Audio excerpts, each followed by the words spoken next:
Never let them see you cry. If you've ever been bullied, you know this survival tactic well. It's about not giving bullies the satisfaction of seeing you hurt. Guarding your emotions, maintaining a stoic facade can feel like armor, shielding you against taunts and mockery. It's like saying, "Your words won't break me." But it's more than protection. It's also about prevention. When you act like you don't care about hurtful remarks, bullies lose interest. You see, they want a reaction. And if you don't give it to them, well, then you reclaim your power. Emotional responses, they make you an easy target.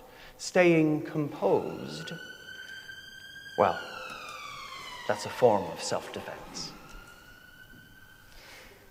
In my training for ministry, I received similar advice about vulnerability. It's not that vulnerability is bad, mind you. In fact, it's crucial for connection and empathy. But my instructors cautioned against revealing too much.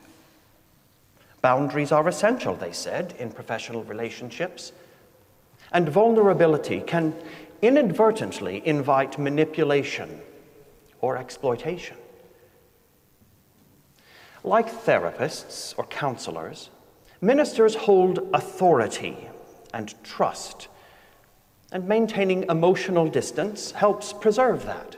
Congregations, they want leaders who are level-headed, think critically, and can engage with others respectfully.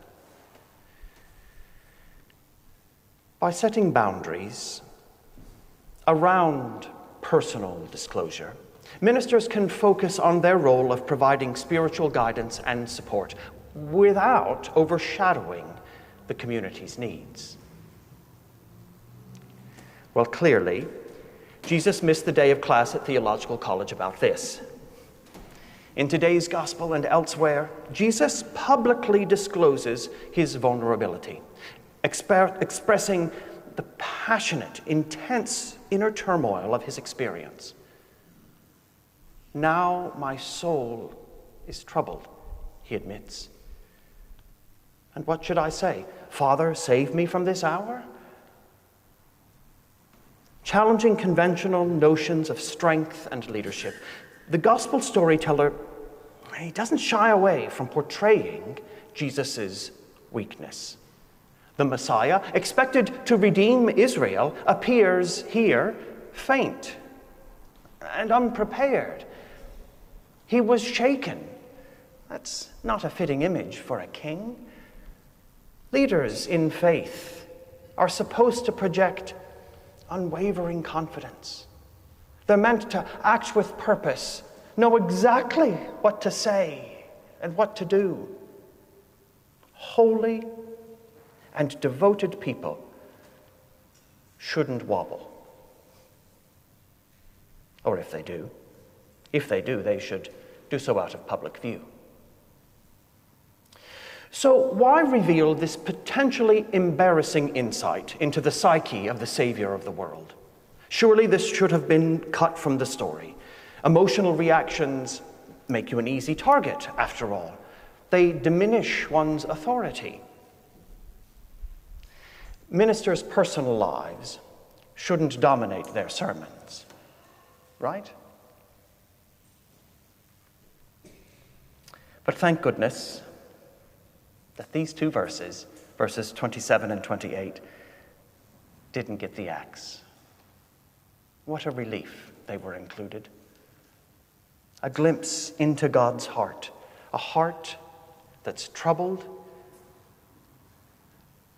agitated, and hesitant.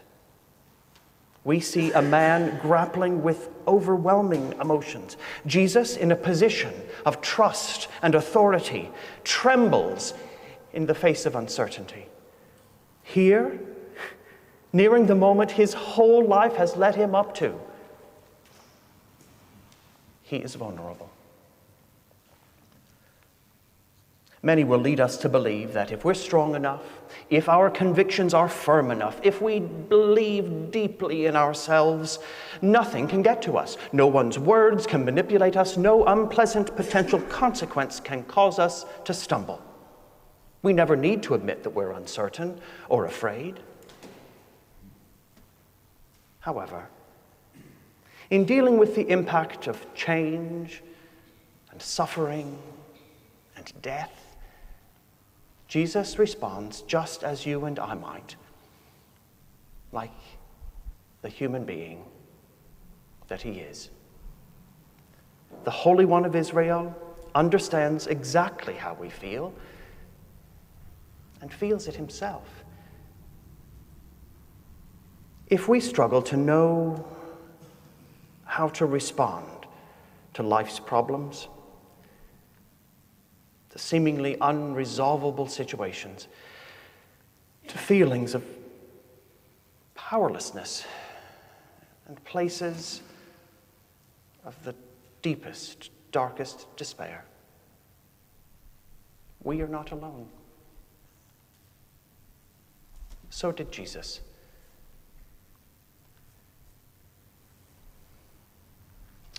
God is with us in the place of tears. I don't know who else needs to hear that today, but I certainly do.